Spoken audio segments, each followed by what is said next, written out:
اسلام غالب آئے گا، اسلام غالب آئے گا۔ نحمدک یا شرح صدورنا بنور الایمان، اما بعد فاعوذ باللہ من الشیطان الرجیم، بسم اللہ الرحمن الرحیم۔ ادخلوا فی السلم کافہ ولا تتبعوا خطوات الشیطان، وقال اللہ تبارک وتعالی فی موضع آخر، ومن لم يحكم بما أنزل الله فأولئك هم الكافرون۔ صدق اللہ وصدق رسولہ النبی الکریم۔ میرے انتہائی واجب الاحترام Jamaat Islami youth worker convention میں شرکت کرنے والے اسلامی سپاہیوں اور میرے انتہائی واجب الاحترام دور دراز سے سفر کر کے ہماری حوصلہ افزائی کرنے کے لیے، ہمارے نوجوانوں کی سروں پر شفقت کا ہاتھ رکھنے کے لیے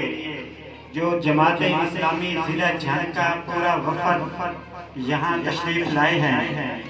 میں دل کی اتھاہ گہرائیوں سے ان کا شکریہ ادا کرتا ہوں۔ تو میرے لیے یہ ایک سبق کا درجہ ہے کہ میں اپنی اعلیٰ قیادت کے سامنے کچھ جملے اپنے نوجوانوں کے گوش و گزار کر رہا ہوں۔ انتہائی واجب الاحترام رب العزت نے قرآن مجید میں فرمایا کہ ادخلوا فی السلم کافہ۔ اگر ہم تفاسیر کی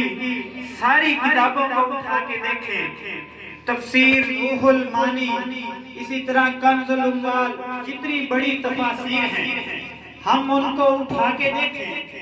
تو اس آیت کے ضمن میں، اس آیت کے شان نزول میں مفسرین نے،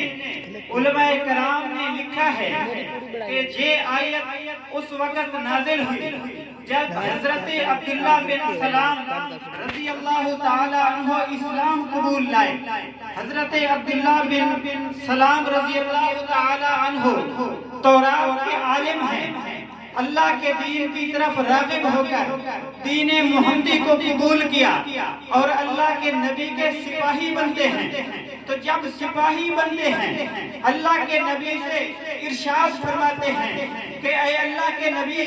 اے اللہ کے پیغمبر، اے اللہ کے محبوب پیغمبر، میری ایک درخواست ہے،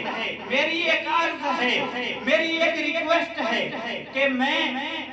تورات کا عالم ہوں، میں پرانی پہلے والی کتابوں کا عالم ہوں، میری ایک عرض ہے کہ اگر آپ اجازت دیں تو ہم ہفتے والے دن کو ایک عظیم اور مقدس دن مان لیں۔ دیکھیں یہ بات چھوٹی سی ہے کہ اللہ کے نبی جب اس دنیا میں تشریف لائے تو انہوں نے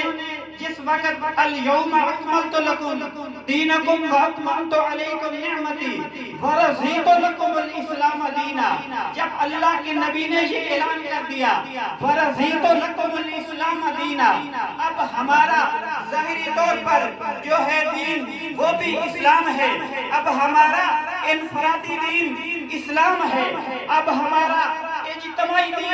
دین اسلام ہے، تو اللہ کے نبی صلی اللہ علیہ وسلم ابھی خاموش ہیں۔ وما ينطق عن الهوى ان هو الا وحی یوحی، کہ اللہ رب العزت نے آسمانوں سے قرآن نازل فرمایا کہ ادخلوا فی السلم کافہ، کہ اے پیغمبر اپنے صحابہ سے کہہ دیں، اے پیغمبر اپنے جانشینوں سے کہہ دیں، اے پیغمبر اپنے وفاداروں سے کہہ دیں کہ ادخلوا فی السلم کافہ۔ مطلب یہ ہے، اس کا خلاصہ یہ ہے کہ اللہ فرماتے ہیں کہ اب جب دین محمدی آ چکا ہے، اب جب دین محمدی نافذ ہو چکا ہے، تو اس کے بعد کسی بھی دین کے کوئی بھی فرمان کو لاگو نہیں کیا جا سکتا۔ تو دوسری آیت میں نے تلاوت کی کہ وَمَن لَّمْ يَحْكُم بِمَا أَنزَلَ اللَّهُ فَأُولَٰئِكَ هُمُ الْكَافِرُونَ کہ اللہ فرماتے ہیں کہ اگر جو بھی حکم آتا ہے، جو بھی میرا حکم ہے، جو بھی قرآن کا حکم ہے، جو بھی اللہ رب العزت کے کلام میں ارشاد ہے،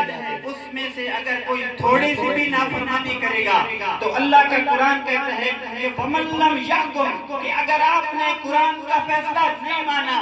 اگر آپ نے قرآن کا فیصلہ ہے کہ قرآن سود کے نظام کو قبول نہیں کرتا، اگر ہم سود کے نظام کو عملاً قبول کرتے ہیں، قرآن کہتا ہے کہ آپ مسلمان نہیں ہیں، قرآن کا فیصلہ ہے، قرآن حکومت اسلام کو دیتا ہے، اگر ہم اسلام کو حکومت نہیں دیتے تو قرآن کا فیصلہ ہے کہ ہم مسلمان نہیں ہو سکتے۔ اسی لیے علامہ اقبال نے نوجوانوں سے مخاطب ہو کے کہا تھا کہ کبھی اے نوجوان مسلم تدبر بھی کیا تو نے، وہ کیا گردوں تھا جس کا ہے تو ایک ٹوٹا ہوا سیارہ۔ کبھی اقبال حیران و پریشان ہو کر امت مسلمہ کو، نوجوانوں کو مخاطب کرتے ہوئے کبھی ارشاد فرماتے ہیں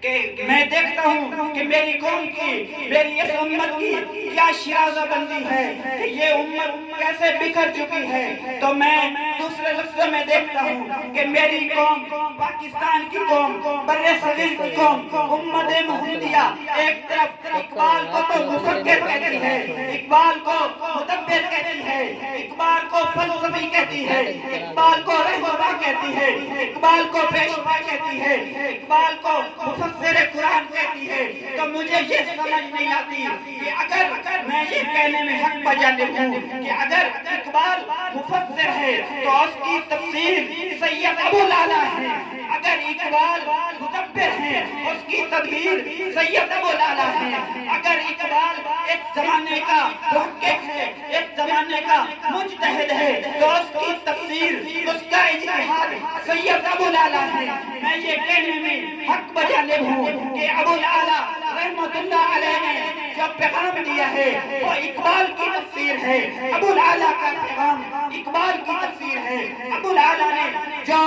تصانیف کی ہیں وہ اقبال کی شاعری کا خلاصہ ہے، جو علامہ ابو العلا مودودی ہمارے پاس اقبال کی امانت ہے۔ اگر ہم نے مولانا ابو العلا مودودی رحمت اللہ علیہ کی قدر نہیں کی، ہم یوں سمجھے ہم نے اقبال کے قوم کو، ہم نے اقبال کے قول کو، ہم نے اقبال کی فکر کو، ہم نے اقبال کے اجتہاد کو، ہم نے اقبال کی شاعری کو مسترد کیا ہے۔ تو اس لیے میں آپ کے سامنے علامہ مودودی کا پیغام اقبال کی زبان میں پیش کرتے ہوئے آپ سے اجازت چاہتا ہوں کہ اقبال نے کہا تھا کہ اپنی ملت پہ قیاس اقوام مغرب سے نہ کر، خاص ہے ترتیب میں قوم رسول ہاشمی، اپنی ملت پہ قیاس اقوام مغرب پہ نہ کر۔ اقبال تو ہمیں مغرب سے واپس اسلام کی طرف لے آتے ہیں جبکہ ہم مغرب کی طرف لوٹتے ہیں۔ تو اس لیے دعا ہے اللہ رب العالمین ہمیں مولانا مودودی رحمت اللہ علیہ کے افکار پر چل کر اور ان کی سیرت، ان کی کردار اور ان کے فلسفے پہ چلنے کی توفیق عطا فرمائے۔